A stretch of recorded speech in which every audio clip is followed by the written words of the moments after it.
Assalamualaikum and good day to everyone. My name is Mustaqeem and I'm also a presenter and editor for this video animation presentation. First of all, I would like to thank our beloved lecturer, Dr. Hartinie, for giving us this opportunity to present our selected case. And thanks to my hardworking group members as well for completing this task. Without further ado, I remind you to read the situation of the case first as I have pasted a description below. So, shall we start? Let's go! So the issue of this case is whether Jane can divorce Tony based on the dissolution of their marriage. These are relevant provisions that we may refer to solve the case.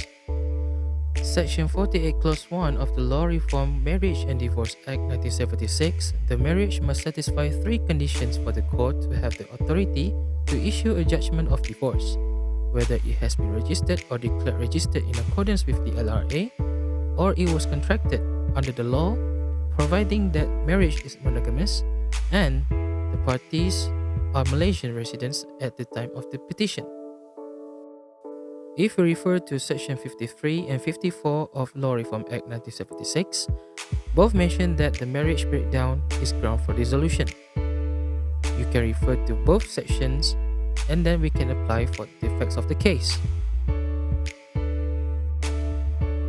In applying such stated provisions, Tony, who is beyond a reasonable doubt, had committed trespass to person to his own wife, violating her and to greatly impact his marriage.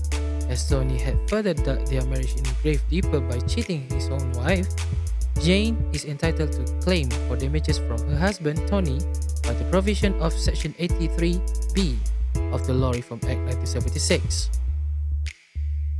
The provision ruled that the petitioner is entitled to claim damages from the respondent who had committed the adultery itself.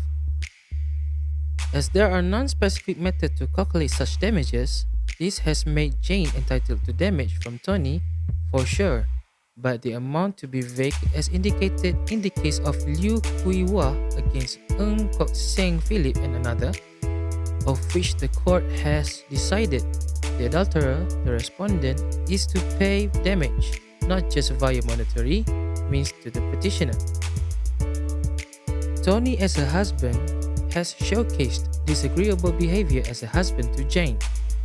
In marriage, the party's character has come to light and is judged in determining the capability and the livelihood of marriage itself. In the case of Hariram Jayaram against Saraswati Rajaram, the respondent's conduct has not been such that the court may determine that the petitioner can be expected to live with her. As a husband, Tony has punched his wife due to his affair and has abandoned his wife and child after getting out of jail for 2 years occupied with his girlfriend. Tony, in a sense, had committed adultery, trespass to person, battery, and abandonment whilst still in marriage to Jane. Tony had clearly not displayed the qualities required in order to sustain a healthy relationship in marriage. A marriage of which in a disagreeable nature is in natural cause for itself to be in favor of dissolution via divorce.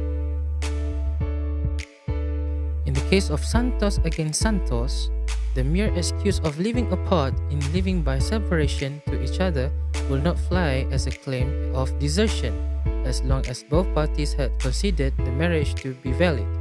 This is in tandem with the provision of Section 54(1)(d) of the Law Reform Act 1976. The separation will only be held viable if only there is a mental attitude of strong intent to dissolve the marriage during the separation of the spouses.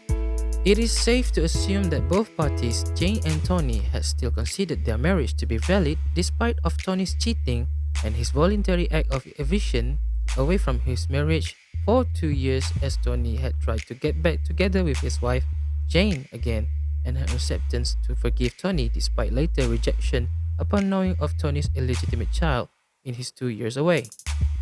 Tony's act of visiting Jane and to seek forgiveness and Jane's willingness to accept Tony had further constituted that their marriage is still considered valid by both parties.